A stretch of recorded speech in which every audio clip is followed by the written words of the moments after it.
ጤና ይስጥልኝ የተወደዳችሁ የቮይስ ኦፍ ራያ ቤተሰቦች እንደምን ውላችኋል? ታህሳስ 30 2018 ዓ.ም የቮይስ ኦፍ ራያ ዜናዎች ወደ እናንተ የምናደርስበት ሰዓት ላይ እንገኛለን። በቅድሚያም አርዕስተ ዜና። በራያ አላማጣ ከተማ በዛሬው ዕለት ወጣት ፍጹም ረዳ መታፈኑ ተገልጿል።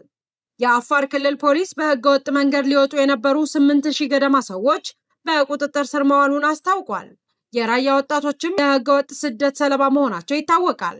በዝርዝርም እንመለከተዋለን። በቀጣይ ዓመት ገናን አሰብ ወደብ ላይ እናከብራለን ሲሉ አምባሳደር ዲና ሙፍቲ መናገራቸው እያነጋገረ ይገኛል።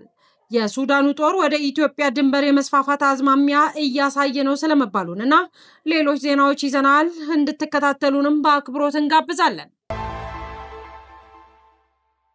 የራያ ህዝብ በህወሓት ታጣቂ ቡድን በየቀኑ እየታፈነ ይገኛል። ዛሬ ረፋድ በራያ አላማጣ ከተማ ወጣት ፍጹም ረዳ ታፍኖ መወሰዱ ተገልጿል። የአካባቢው ጸጥታ እንዲጠበቅ የተመደበው ኮማንድ ፖስትም ህዝቡን መታደግ እንዳልቻለ እየተነገረ ይገኛል። ባለፉት ወራት ብቻ በተለያዩ የራያ ከተሞችና ወረዳዎች በየጊዜው ወጣቶችን በማደን እየታፈነ እንደሚገኝ በተለያዩ ጊዜያት በቮይስ ኦፍ ራያ ሚዲያ በተከታታይ መዘገባችንም ይታወቃል። የአፋር ክልል ፖሊስ በህገወጥ ደላሎች ተታለው ህጋዊ ባልሆነ መንገድ ከሀገር ሊወጡ የነበሩ 8000 ገደማ ሰዎች በቁጥጥር ስር ማዋሉን አስታውቋል። የራያ ወጣቶች በህገወጥ ስደት ሰለባ እንደሆኑ ይታወቃል።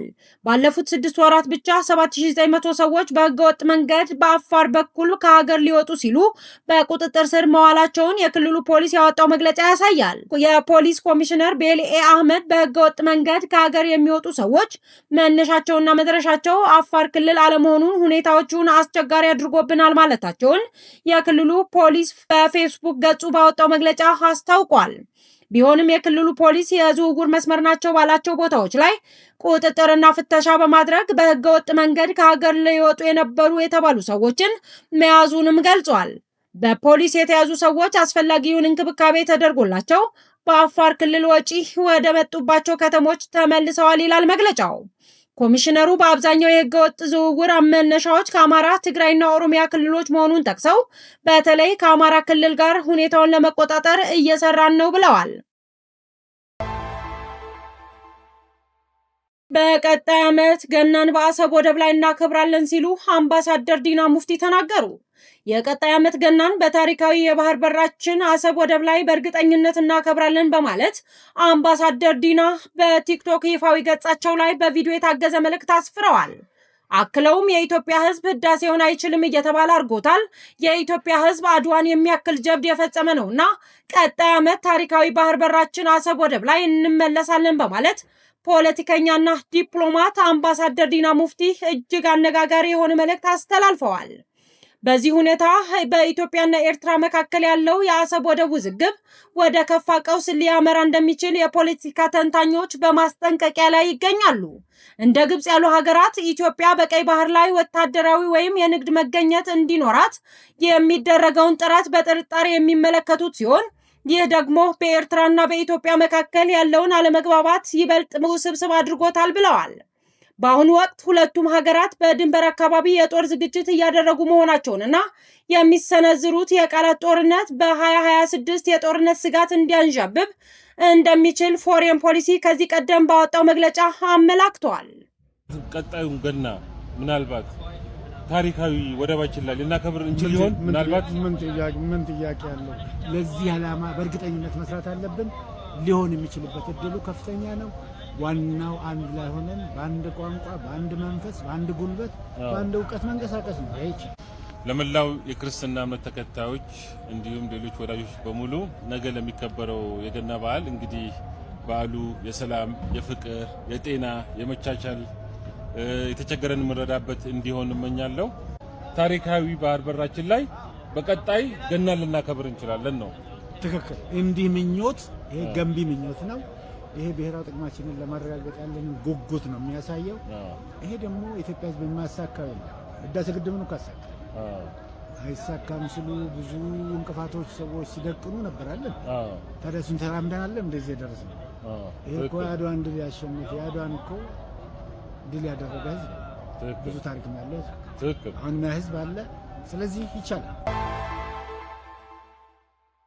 የሱዳኑ ጦርነት ወደ ኢትዮጵያ ድንበር የመስፋፋት አዝማሚያ እያሳየ ነው ተባለ። የሱዳኑ ጦርነት ወደ ኢትዮጵያ ድንበር የመስፋፋት አዝማሚያ እያሳየ ነው የተባለው ከሳምንታት በፊት ሱዳን ትሪቡን የአልቡርሃን ጦር በቤንሻንጉል አቅጣጫ ጥቃት ለመክፈት ዝግጅቱን ማጠናቀቁን ዘግቦ ነበር። ለዚህ ደግሞ እንደ ምክንያት የተጠቀሰው ኢትዮጵያ በቤንሻንጉል ክልል ለፈጥኖ ደራሽ ኃይሉ የጦር ቤት ሰጥታለች የሚል ነው። ዓለም አቀፍ የበረራ ተቆጣጣሪ ተቋማት ባለፉት ሳምንታት በተከታታይ ባወጧቸው ሪፖርቶች መሳሪያ ጫኝ አውሮፕላኖች ከአቡዳቢ ወደ ኢትዮጵያ ተደጋጋሚ በረራ እየተደረገ መሆኑን ተናግረዋል። በዛሬው ዕለት ደግሞ አልማሃሺድ ሱዳኒ.com የተሰኘ የሱዳን ሚዲያ የሱዳን ብሔራዊ ጦር ከፍተኛ ቁጥር ያለው ወታደርና ጦር መሳሪያ በኢትዮጵያ ድንበር ላይ እያከማቸ መሆኑን ምንጮቹን ዋቢ አድርጎ ዘግቧል። ይህንን ለኢትዮጵያ ተጨማሪ ስጋት የፈጠረ ጉዳይ ሆኗል። ይህ በእንዲህ ሳለ የፈጥኖ ደራሽ ኃይሉ ዋና ደጋፊ አረብ ኤምሬትስ የውጭ ጉዳይ ሚኒስትሯን ባለፈው ሰኞ ወደ አዲስ አበባ በመላክ ከዶክተር ጌዲዮን ጢሞቴዎስ ጋር ተወያይተዋል። በውይይታቸው ማብቂያ በጋራ ባወጡት መግለጫም ከሚያዝያ 2018 ዓ.ም ጀምሮ ጦርነት እየታመሰች ባለችው ሱዳን የሚገኙ ተፋላሚ ኃይሎች በንጹህ ኃይል ላይ የሚፈጽሟቸው ጥቃቶች አውግዘዋል። ሁለቱም ተፋላሚ አካላት ለንጹሃንና ለሰብአዊ ድጋፍ ሰራተኞች ጥበቃ እንዲያደርጉም ጥሪ አቅርበዋል። ጦርነቱ የሚቋጭበት መንገድ በተመለከተም የእርስ በርስ ጦርነቱ የማቆም ቅድሚያ ኃላፊነት የተፋላሚ ወገኖች መሆኑን ሁለቱም ወገኖች አስምረውበታል የሚለው መግለጫቸው ላይም ሰፍሯል።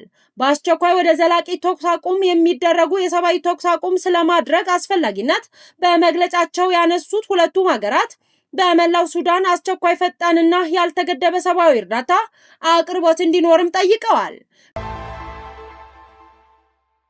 የታህሳስ 30 2018 ዓ.ም የቮይስ ኦፍ ራያ ሚዲያ ዜናዎች እነዚህን ይመስሉ ነበር። ስለተከታተላችሁን እጅግ አድርገን እናመሰግናለን። ሰላም።